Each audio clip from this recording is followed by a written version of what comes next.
अस्सलाम वालेकुम जी। एक और मज़ेदार सी एपिसोड के साथ मैं शहनीला फिर से आ गई हूँ एक नए मेहमान के साथ। आप सोचेंगे हर वीक नई नई सी खवातीन लेके आती हैं, प्यारी प्यारी खूबसूरत खूबसूरत सी जो है लेडीज़ मेरे शो पे आती हैं। तो आज इनकी क्या ख़ास बात है, आज मेरे साथ कौन है? तो आज मेरे साथ हैं सबा आज़म। सबा आज़म की क्या ख़ास बात है, हम सबा को अपने शो पे क्यों लेके आए हैं, ऐसी कौन सी चीज़ है जिससे आप लोग इंस्पायर हो सकते हैं। सबा की बहुत सारी क्वालिटीज़ हैं। सबसे पहले तो सबा एक फाइनेंस ऑफिसर हैं। पीपल यूजली से it's a very dry subject, लेकिन हमें फाइनेंशियल ऑफिसर्स की भी ज़रूरत होती है। वाई नॉट, क्यों नहीं, और हमारी खवातीन क्यों ना हो इसमें। उसके बाद इनका अपना एक ज्वेलरी का बिजनेस है।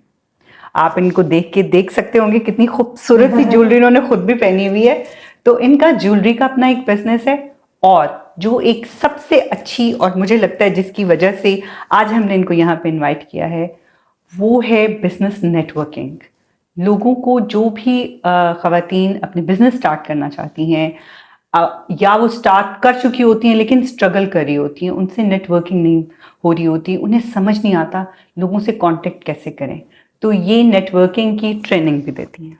एम आई राइट? Yes, absolutely. बिल्कुल। तो जो लोग बिजनेस स्टार्ट करने का सोच रहे हैं, यह स्टार्ट तो कर लिया लेकिन ये समझ नहीं आ रहा कि अब हम इसका करें क्या, हम लोगों तक कैसे पहुंचाएं, हम अपनी आवाज़ लोगों तक कैसे पहुंचाएं, हमें एडवर्टाइजिंग अगर करनी है तो उसमें क्या क्या चीज़ें हमारे पास होनी चाहिए, क्या आइडियाज़ होने चाहिए। तो इन सब चीज़ों के लिए आप सबा से कांटेक्ट कर सकते हैं। तो मैंने सोचा आज हम सबा से पूछते हैं कि इनके माइंड में क्यों आया कि मैंने ये सब कुछ करना है। इतने सारे सवाल मैंने सबा पूछ लिए हैं, लेकिन हम शुरू से स्टार्ट करेंगे। हाँ, बिल्कुल बिल्कुल। अच्छा, फाइनेंस का ये है कि मुझे मैथ्स बहुत पसंद है। It was my favourite subject at school. तो उसके थ्रू जाहिर सी बात है, जब मैंने जब फाइनेंस ऑफिसर का जॉब स्टार्ट की थी, ये मेरे बच्चों के अराउंड फिट करती थी। तो फिर क्या हुआ कि मेरे साथ एक क्रिएटिव कीड़ा भी वो मुझे लगता है हर औरत में होता है। हाँ। और शादी के बाद हम चाहते हैं और हमारी सोच होती है कि हम हर चीज बच्चों के अराउंड करें। हाँ, बच्चों की टाइमिंग, बच्चों का खाना पीना, बच्चों का सोना उठना, जो भी हम अपने लिए भी करना चाहते हैं वो बच्चों के अराउंड हो, बच्चों की टाइमिंग उनको जो सूट कर रहा हो। और बच्चे इतने छोटे, उनको पता भी नहीं होता कि पेरेंट्स हमारे लिए इतना कुछ कर रहे हैं। तो मेरा भी ज्वेलरी का ऐसा शुरू हुआ था कि मेरे बच्चे जब छोटे थे तो हम पाकिस्तान गए कुछ महीनों के लिए। तो वहाँ पे जाहिर सी बात है, माशाल्लाह फैमिली बहुत होती है बच्चों को देखने के लिए। तो छुट्टियाँ थी, तो मैंने जो है कुछ कढ़ाई या कुछ वो टूटे धागे बीच से मैंने ज्वेलरी बनाना शुरू किया। जब मैं वापस चुप के आई छुट्टी से, तो एक अपॉर्चुनिटी थी जिसमें आप अपने, अगर आपका कुछ शौक है बिजनेस का तो आप उसमें ट्राई करें। तो मैंने वो ट्राई किया और माशाल्लाह से अच्छी रिस्पॉन्स आई उससे। तो फिर मुझे शौक हुआ बिजनेस, ये ज्वेलरी का बिजनेस स्टार्ट करने का। तो उसमें ये था कि उसके थ्रू फिर मैं लोकल जो हब होता है, बिजनेस हब होता है, उसमें मैं बहुत लोगों से मिली। मुझे अपॉर्चुनिटीज मिली पॉपअप शॉप्स करने की और मार्केट्स करने की और लोकल बिजनेस हब मेंबर्स से भी इंटरेक्ट करने की। तो आप बहुत कुछ सीखते हैं। और फिर मुझे ये अंदाजा हुआ कि आप जब लोगों से बात करते हैं तो आप लोगों को इंफॉर्मेशन भी दे रहे होते हैं और आपको खुद इंफॉर्मेशन मिल रही होती है जो आपको भी फायदा दे सकती है और आप दूसरों को फायदा दे सकते हैं जिससे।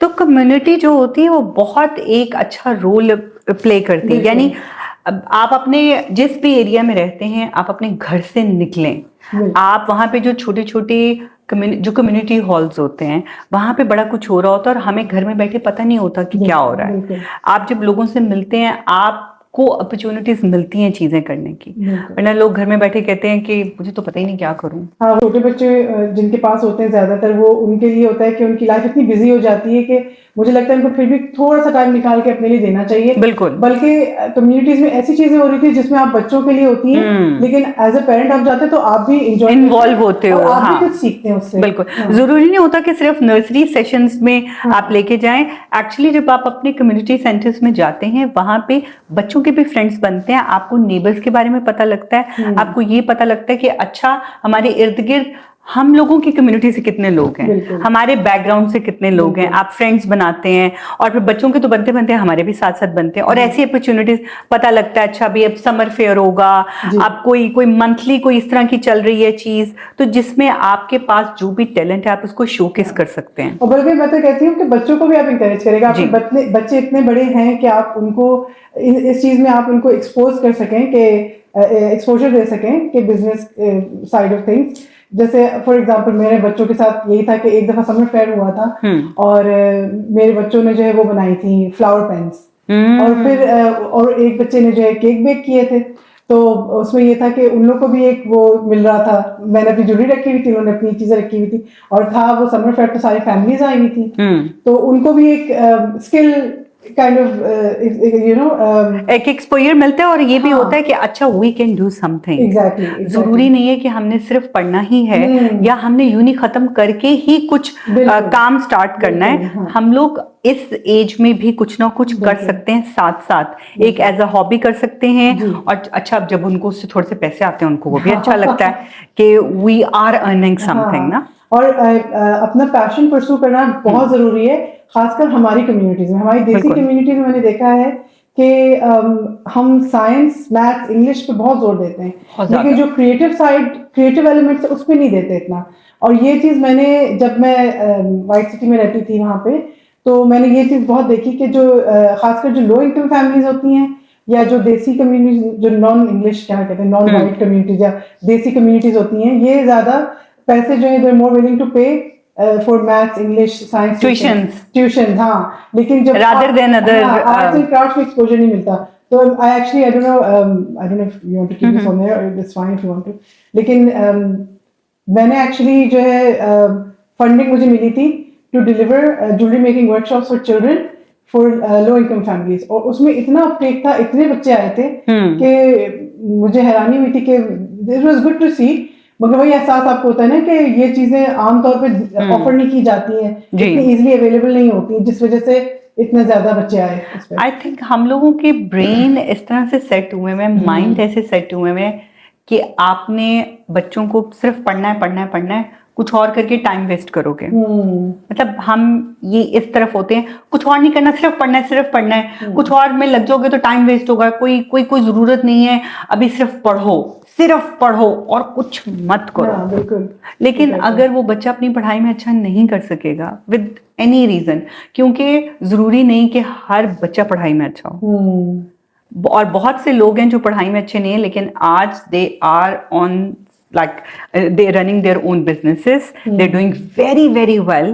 और फिर वो लोग ही आके क्वेश्चन करते हैं कि बच्चे पूछेंगे कि भाई देखें वो इतना पढ़ा नहीं हुआ और वो देखें कितना अच्छा कर रहा है। ये बहुत अच्छा टॉपिक है वैसे। हाँ। मेरे 3 बच्चे हैं, तो उसमें दोनों जो बड़े वो ग्रामर स्कूल गए, जो तीसरी वाली वो नहीं गई, which is fine, क्योंकि सबका अपना वो होता है। लेकिन मैंने वही देखा है कि खासकर वही मैं फिर देसी कम्युनिटी पे आ जाऊंगी कि वो बहुत ज्यादा ना एक कंपैरिजन भी होता है। उसके अलावा वो जिस तरीके से प्रिपेयर करते हैं ग्रामर स्कूल्स के लिए, वो अपने बच्चों को इतनी मुसीबत में डालते हैं, इतनी मुश्किलों में डालते हैं कि मतलब ऑब्वियसली आप चाहेंगे कि आपका बच्चा अच्छे स्कूल जाए, लेकिन अक्सर ऐसा भी होता है कि आपने बहुत ज्यादा पढ़वा के उसको भेज तो दिया ग्रामर स्कूल, मगर जब वो पहुंचते हैं उसके बाद वो मेंटेन नहीं कर पाते।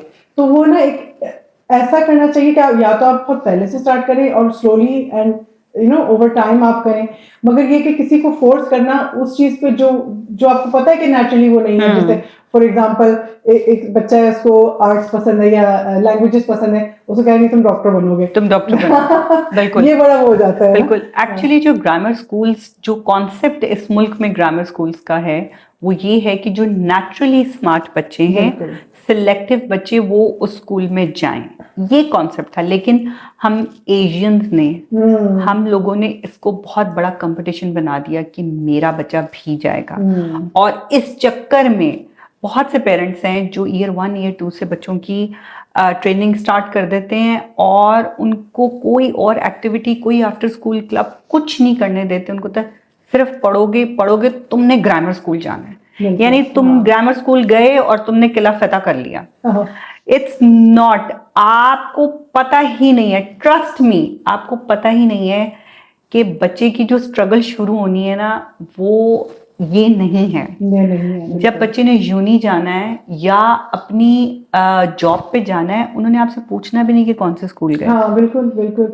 इनफैक्ट ये जो ग्रामर स्कूल्स हैं, अब जैसे फॉर एग्जांपल हमने बात की एक्टिविटीज है कि सिर्फ पढ़ना है और कुछ नहीं करना है, तो ग्रामर स्कूल्स का मैं एग्जांपल देती हूँ कि उसमें एक ही अच्छी चीज मुझे लगी, या ग्रामर स्कूल भी नहीं कहें, कहें कि जो अंग्रेजों के जो, हाँ सिलेक्टिव स्कूल्स कह ले, या अंग्रेजों का जो माइंडसेट है जनरली, कि उनका ये होता है कि आप जो है पढ़ाई कर रहे हैं, लेकिन अगर आप कोई एक्टिविटी कर रहे हैं उसको छोड़े नहीं, एग्जाम्स भी हो रहे हैं आप वो कंटिन्यू रखें, क्योंकि उससे एक्चुअली पॉजिटिव इफेक्ट होता है आपकी पढ़ाई पे।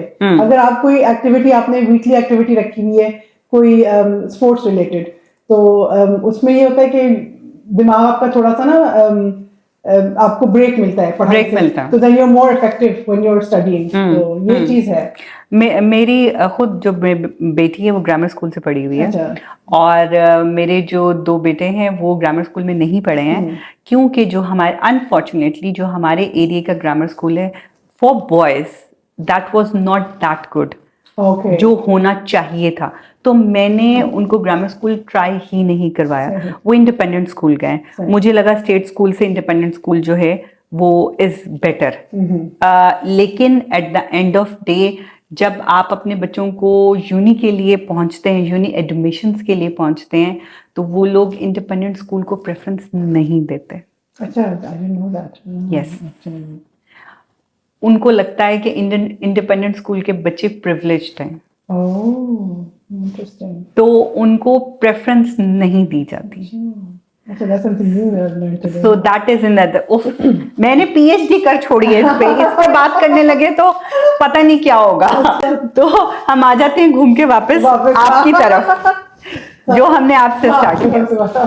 तो सबा फिर आप ज्वेलरी का स्टार्ट किया, आपने कहा लोगों से मिलना शुरू किया, और उस तरह से आपने अपनी जो थी स्किल्स वो शोकेस करना शुरू की। Jewellery definitely is a very like एक आप एक ट्रेडिशनल या एक जो चल रही होती है नॉर्मल, उससे निकल के कुछ समथिंग खुद क्रिएट करते हैं, तो वो बहुत ही खूबसूरत सी चीज होती है। बिल्कुल बिल्कुल। तो आपको कब ख्याल आया कि अब मुझे कुछ ऐसा बनाना चाहिए जिसमें बाकी औरतों की हेल्प हो, कोई ऐसा सर्कल बनाना चाहिए, कोई ऐसा ग्रुप होना चाहिए जिसमें जो बाकी औरतें बिजनेस स्टार्ट करना चाहिए? क्योंकि हम एशियंस में, हम बार बार एशियंस कहेंगे, बहुत से लोग सुनने वाले कहेंगे क्या ये एशियंस के पीछे पड़ गए, लेकिन ये चीजें होती हैं, हमने एक्सपीरियंस किया इसलिए हमें पता है जी, कि हम लोग किसी को पलता फूलता बढ़ता नहीं देख सकते। हमें होता है यार मैं ही कर लूं सब कुछ, किसी को ना बताऊं कि ये कैसे हुआ है। कोई आपसे आके पूछेगा ना मुझे तो हेल्प, कोई यही पूछ लेगा भाई तुमने ये कारपेट कहाँ से लिया है? हाँ। तो कहेंगे उफ मुझे याद नहीं आ रहा, कहीं से ऑनलाइन लिया था, अब यादाश्त बस पता है इतना कुछ बनाया अब तो याद ही नहीं आ रहा। ये लोगों का जवाब होता है। वो एक छोटी सी चीज का नहीं बताएंगे। आपने कैसे सोचा कि भाई मैं लोगों को जमा करूं, बताऊं ऐसे बिजनेस स्टार्ट करो, और अगर नहीं चल रहा तो इसको इस तरह से करो कि आगे चले? मुझे लगता है कि आप किसी की हेल्प करके आप कोई बुरा तो नहीं कर रहे, मतलब किसी का अगर फायदा कर रहे हैं तो इसमें एक खुशी होती है। आई थिंक मुझे खुद एक खुशी होती है कि चलो मैंने किसी के, क्योंकि मेरी नजर में अगर आपके पास किसी चीज का पैशन है, आप उसको परस्यू करना चाहते हैं, उसका बिजनेस करना चाहते हैं, उससे बड़ी क्या अच्छी चीज हो सकती है कि आप वो काम कर रहे हैं जो आप एंजॉय कर रहे हैं। तो मेरी नजर में ये होता है कि डू व्हाट यू एंजॉय।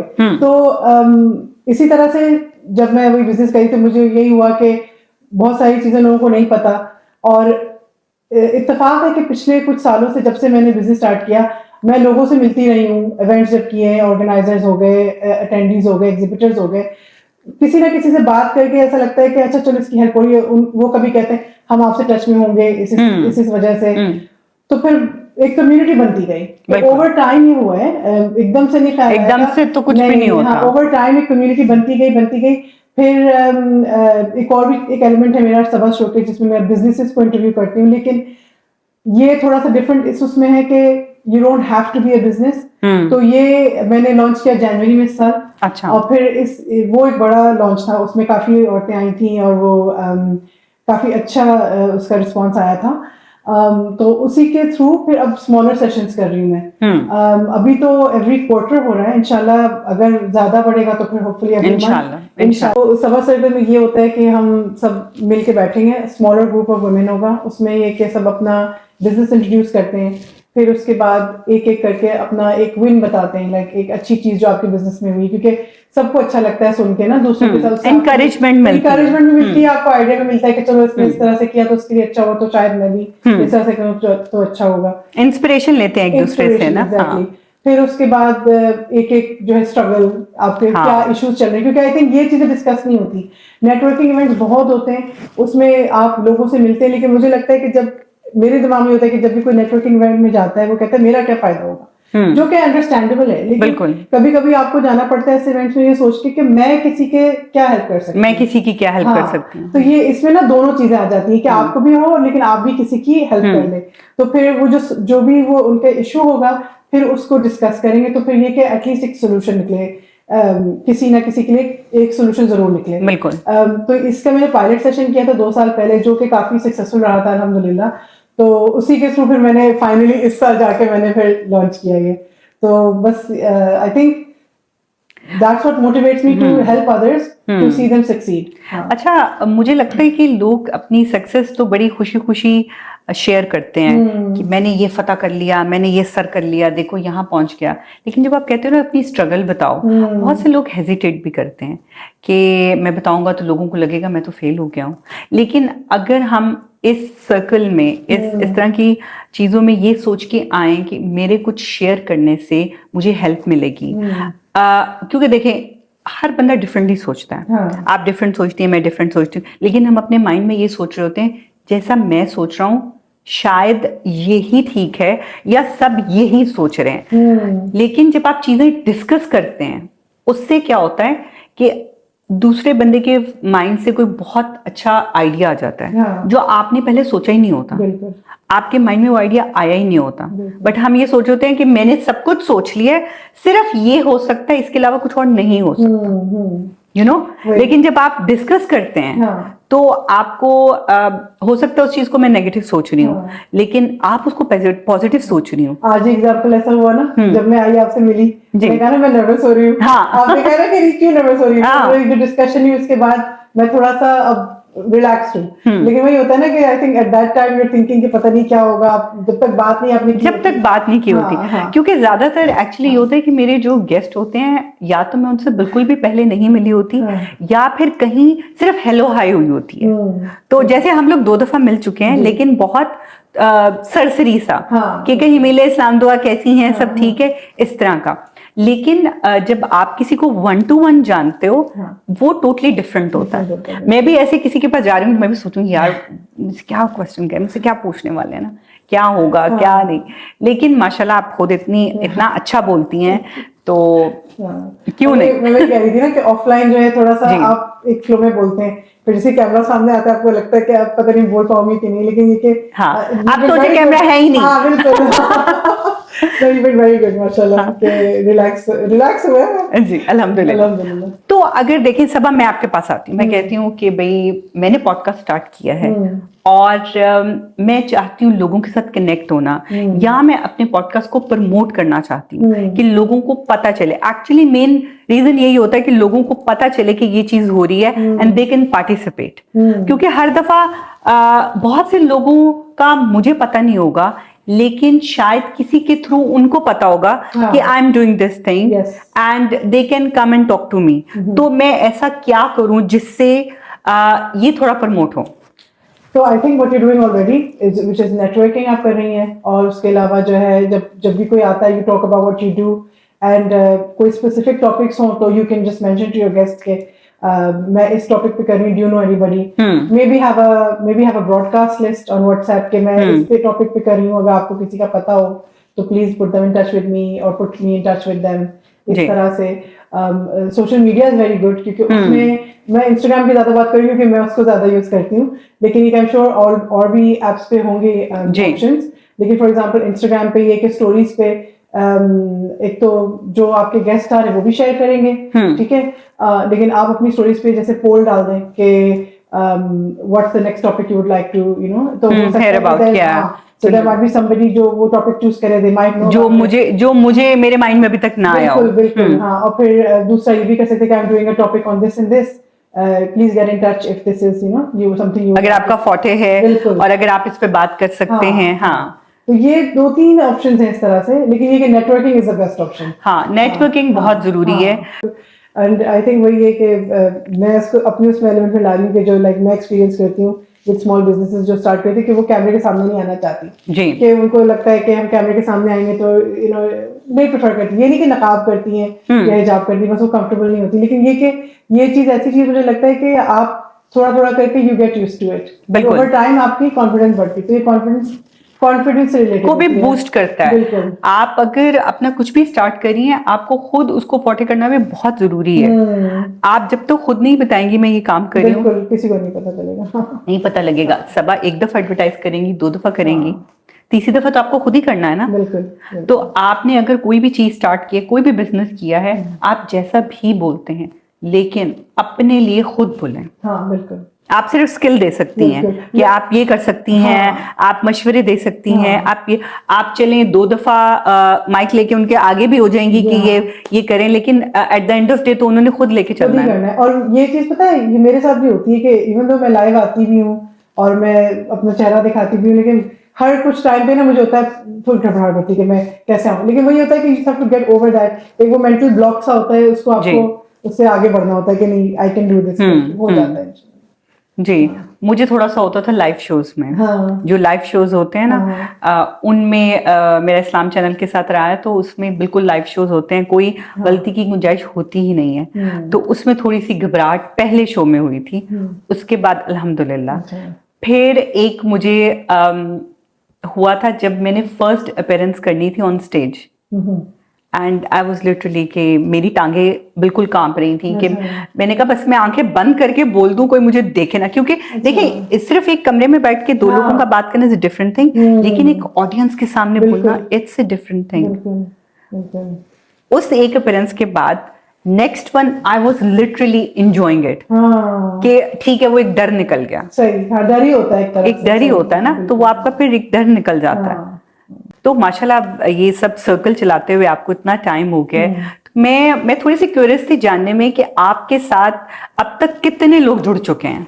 मेरे तो काफी सारे लोग ऐसे हैं कि ऑनलाइन भी हैं ऑफलाइन भी हैं, क्योंकि कुछ लोग सोशल मीडिया नहीं भी यूज करते हैं, जो वर्ड ऑफ माउथ से आते हैं, तो वो सारे व्हाट्सएप के थ्रू होते हैं। और उस पर भी एक ग्रुप बना हुआ है जिसमें मैं लोगों को ऐड करती हूँ, तो उसमें इंफॉर्मेशन मिलती रहती है जो भी इवेंट्स आ रहे हैं। और उसके अलावा जो है फेसबुक का भी ग्रुप है, उस पे मेनली 600 मेंबर्स हैं। वाओ। हाँ, फेसबुक के ग्रुप पे, तो उसमें मुझे लाइव करती हूँ जिस पे जाके मैं। और इंस्टाग्राम का तो फिर जाहिर सी बात है, उस पर फिर मैं शेयर करती रहती हूँ। एंड आई थिंक माशाल्लाह थ्रू वर्ड ऑफ माउथ काफी मतलब लोग भी आते रहते हैं, मुझे अक्सर मैसेजेस आते हैं कि आपके बारे में मुझे पता चला तो प्लीज लेट मी नो, तो फिर मैं उनको ऐड कर लेती हूँ, उनके बारे में पता चलता है। तो इसी तरह से एक्चुअली क्या हुआ है कि जब मैंने लॉन्च इवेंट किया था वो वाइट सिटी की तरफ से, जहाँ पे मैं पहले रहती थी, और क्योंकि वहाँ पे मैं काफी कम्युनिटी को जानती हूँ उधर। और उसके बाद मुझे लोगों ने ईस्ट लंदन से भी कांटेक्ट किया, और मुझे फिर हैरो में भी मैंने इसलिए किया क्योंकि वहाँ से भी लोग कांटेक्ट कर रहे थे जो अभी आने वाला है जो हैरो में इवेंट, तो इस वजह से मैंने उधर किया। तो अब मुझे लोग कह रहे हैं कि तुम वापस उधर सेंट्रल लंदन की तरफ लेकर आओ, तो इंशाल्लाह मुझे ईस्ट लंदन भी लाना है, तो आई विल इंशाल्लाह डू समथिंग हियर जी इंशाल्लाह। अच्छा, मैंने आपको जब नोटिस किया, मैं अपना मुझे होता है कि मैं अपना भी एक छोटा सा एक्सपीरियंस, जो मेरे गेस्ट आते हैं उनके लिए अपना भी एक छोटा सा एक्सपीरियंस शेयर करूं, कि मुझे जो इनकी एक चीज़ बहुत अच्छी लगी, जो लोग अब इस वक्त काफ़ी कम कर रहे हैं। जैसे एक इवेंट था पिछले दिनों, मैंने हमारी एक फ्रेंड है, उन्होंने हेयर ऑयल लॉन्च किया था, तो उसमें जितना भी मीडिया था वो सबा मैनेज कर रही थी। यानी कि जितने भी गेस्ट आए हैं उन सब की ओपिनियन लेना, उन सब के इंटरव्यूज़, और पूरे इवेंट की कवरेज भी। एक फोटोग्राफर और मीडिया जो थी वो तो थी, लेकिन उसके अलावा आप इंडिविजुअली सबके पास जाके उनके छोटे छोटे से इंटरव्यूज़ ले रही थी, और उसमें भी बहुत थॉटफुल चीज़ें थी कि आप इनको कैसे जानती हैं, आपका इनके साथ एक्सपीरियंस कैसा है, आप आज इस इवेंट में क्यों आई हैं, you know these kind of things. ये आपके, अब देखिए अगर मैं एक इवेंट कर लेती हूँ, ठीक है, अगर उसकी यही चीजें हाईलाइट नहीं होती तो उस इवेंट में जितने लोग हैं उनसे हट के जो बाकी दुनिया है उसको कैसे पता लगेगा कि मैंने ये चीज की है अगर उसमें ये एलिमेंट्स नहीं होंगे तो so that's a really good thing and I notice you there कि you are doing really So good that thing is another thing that I do actually, जो मेरे Instagram पे ज्यादा जो फोकस जिस चीज पे होता है, one of the elements के शोकेसिंग का। जी। तो उसमें फिर मैं क्या करती हूँ कि मेरी कोशिश होती है कि बिजनेसेस स्पेशली उनके जो फेस बिहाइंड द बिजनेस, क्योंकि मुझे लगता है कि आप कुछ भी काम करते हो अगर आप अपना चेहरा दिखाते हैं ना कि मैं उस बिजनेस के पीछे कौन है, तो उससे बहुत इम्पैक्ट होता है कि आपके कस्टमर्स पे, कि वो फिर उनको एक ट्रस्ट वर्दी वो लगता है ना कि मतलब मुझे नजर आ रहा है कि कौन ये काम कर रहा है, तो वो वैसे ही खिंच जाते हैं उस बिजनेस की तरफ, आई थिंक बिल्कुल नेचुरली। तो फिर वो बिजनेस शोकेस का एलिमेंट मैं ऑफर करती हूँ, तो उसमें ये मैं इंटरव्यूज करती हूँ। तो जो वो उस इवेंट के लिए था ये था कि अटेंडीज को इंटरव्यू करना, फिर उसके बाद जो जिन्होंने लॉन्च किया था उनका इंटरव्यू करना और उसका एक ओवरआर्चिंग वीडियो बनाना। तो that is something that I do offer as well for businesses and मैं बहुत एंजॉय करती हूँ ये, बिकॉज मुझे लगता है कि उसमें आप ठीक है आपको बिजनेस का पता चल गया, बिजनेस का प्रोडक्ट्स क्या है वो पता चल गया, लेकिन ये पता करना कि वो बिजनेस जो ओनर है उसने स्टार्ट क्यों किया, उसका इनिशियल पैशन क्या था जिसकी वजह से उन्होंने वो बिजनेस स्टार्ट किया, वो मुझे बहुत अच्छा लगता है। एंड क्योंकि आई थिंक वो बहुत इंस्पिरेशनल होता है दूसरे लोगों के लिए जो सोच रहे हैं कि हमें बिजनेस शुरू करना चाहिए कि नहीं, और अगर करने का सोच रहे हैं तो क्यों करना चाहिए। तो फिर हो सकता है उससे ये भी सोचें दूसरे लोग कि शायद हम ये नहीं करना चाहिए, हमें शायद ये करना चाहिए, ये करना चाहिए। तो जी, और दूसरा जो लोग खुद अपना फेस मीडिया पे नहीं लाना चाहते और लेकिन उनको इस तरह की चीजों का शौक है, शोकेसिंग का शौक है, क्योंकि उसमें आप ऑन द कैमरा नहीं थी, you were behind the camera, so आपकी सिर्फ आवाज थी और बाकी सबके इंटरव्यूज थे। सो दैट्स अनदर थिंग कि जो लोग, जरूरी नहीं होता कि हर बंदा सोशल मीडिया पे आए, कुछ लोग प्रेफर नहीं करते, कुछ लोग कैमरे के पीछे रह के काम करना चाहते हैं। तो जो लोग कैमरे के पीछे रह के काम करना चाहते हैं वो लोग भी इस तरह की चीजें कर सकते हैं। बिल्कुल बिल्कुल सही कहा, क्योंकि ऐसे ऑप्शंस भी हैं कि अगर आपके पास विजुअल चीजें हैं अपने बिजनेस के लिए तो आप उसके ऊपर भी अपना वॉइस ओवर लगा सकते हैं। इस तरह की चीजें होती हैं, क्रिएटिव एलिमेंट्स हैं उसमें जिसमें आपको अपना चेहरा लाना जरूरी नहीं है, बट मैं हमेशा इंकरेज करती हूँ कि अगर आपको पर्दे का इशू नहीं है तो आप जरूर अपना चेहरा सामने लाएं, कोई ऐसी गलत बात नहीं है। हाँ जी, लेकिन दोनों ऑप्शंस रखनी चाहिए ना, कि जो लोग करना चाहते हैं लेकिन उनको दे आर नॉट कंफर्टेबल और या इजाजत नहीं है, you know this two things के इजाजत नहीं होती है और कुछ लोग खुद कंफर्टेबल नहीं होते, तो वो भी इस तरह की चीजें कर सकते हैं। बिल्कुल कर सकते हैं, बिल्कुल कर सकते हैं, बिल्कुल। मैं अपना चेहरा लाती हूँ सामने, लेकिन जब इंटरव्यूज करती हूँ तो मैं नहीं आती, क्योंकि मैं चाहती हूँ फोकस उस पर है जिसका मैं जी। तो बस इसको थोड़ा सा हाईलाइट करने का मेरा मकसद यही था कि जो लोग, एक तो आपकी ये क्वालिटी, मुझे लगता है आप अपनी ये क्वालिटी भूल गई थी बताना, जो मुझे सबसे ज्यादा अट्रैक्ट की थी तो मैंने कहा कि ये कैसे रह जाए। मेरा फोकस सर्कल इसलिए भी था क्योंकि coming up end of this month, लेकिन ये कि हाँ मेरा जो शोकेस वाला एलिमेंट है वो तो है ही, लाइक वो मेरे सोशल मीडिया में आई थिंक वही मेनली है। जी, and that is really good thing.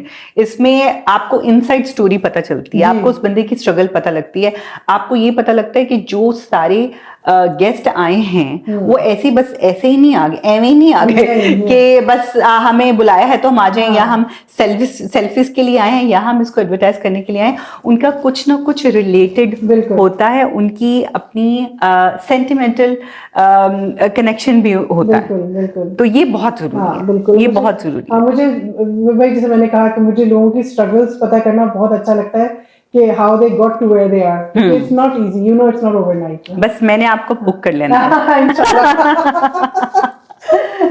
तो आई थिंक सबा we covered everything and and हम लोगों का मैं हमेशा ये कहती हूँ कि किसी भी गेस्ट को लाने का मकसद होता है आपको इंस्पायर करना, आपको बताना कि अगर ये कर सकते हैं तो आप भी कर सकती हैं, या ये कुछ हो रहा है आप भी पार्टिसिपेट कर सकती हैं। और एक फीमेल होके, एक खातून होके आप कहीं भी अपने आप को ये ना समझें कि मैं ये नहीं कर सकती। हम अपनी हदूद में रह के, अपनी लिमिट्स में रह के, अपने दायरे में रह के बहुत कुछ कर सकते हैं, अच्छे तरीके से अपनी फैमिली की रजामंदी से अपने बच्चों को साथ लेके चलते हैं, उनकी सारी जितनी भी एंगेजमेंट्स होती हैं उसके साथ साथ हम कुछ अपना भी करें जिसमें हम भी शाइन आउट हो, हमारे भी पता लगे कि we are doing something for your own self, for your own recognition. And I am sure आपके साथ भी होगा, and I think I know for fact मेरे साथ है कि मेरे बच्चे बहुत अप्रिशिएट करते हैं बिल्कुल। इसको कि अम्मी कुछ और कर रही हैं अपार्ट फ्रॉम जस्ट घर के काम एंड घर की चीजें देखना, तो वो बड़े बहुत इंकरेज करते हैं मुझे जी। एंड आई थिंक हमारे लिए इसलिए भी जरूरी है कि जैसे आप हैं, मैं हूं, हम लोगों के बच्चे बड़े हो चुके हैं। हाँ। और कुछ सालों में ये अपने अपने घरों के हो जाएंगे, अपनी फैमिलीज में बिजी हो जाएंगे, और हम फिर क्या करेंगे? I don't want to be a रवायती सास जो बहू के या बेटी की फैमिली में घुसी रहे कि ये क्या हो रहा है, वो क्या हो रहा है, क्योंकि खाली दिमाग और हम और कुछ नहीं कर रहे। But if you are engage in your own things, तो आपको इस किस्म की पॉलिटिक्स में पढ़ने का टाइम नहीं मिलता, और ना ही पढ़े तो बेहतर होता है। जी। तो आइडेंटिफिकेशन बनाएं, और अपना भी, आप खुद भी कुछ होने चाहिए। आप सिर्फ ये नहीं कि आप मिसेस एबीसी हैं, ये भी होना चाहिए कि सबा आजम कुछ हैं, शहनीला कुछ हैं, हमारे अपने नाम से भी लोग हमें पहचाने। तो आज के शो का यही मकसद था। आप लोगों के सुनने का बहुत शुक्रिया, और सबा आपके आने का बहुत शुक्रिया। तो इसी के साथ इजाजत चाहेंगे, फिर इंशाल्लाह किसी और दिन एक नए मेहमान के साथ दोबारा से आऊंगी। अभी तक के लिए अल्लाह हाफिज।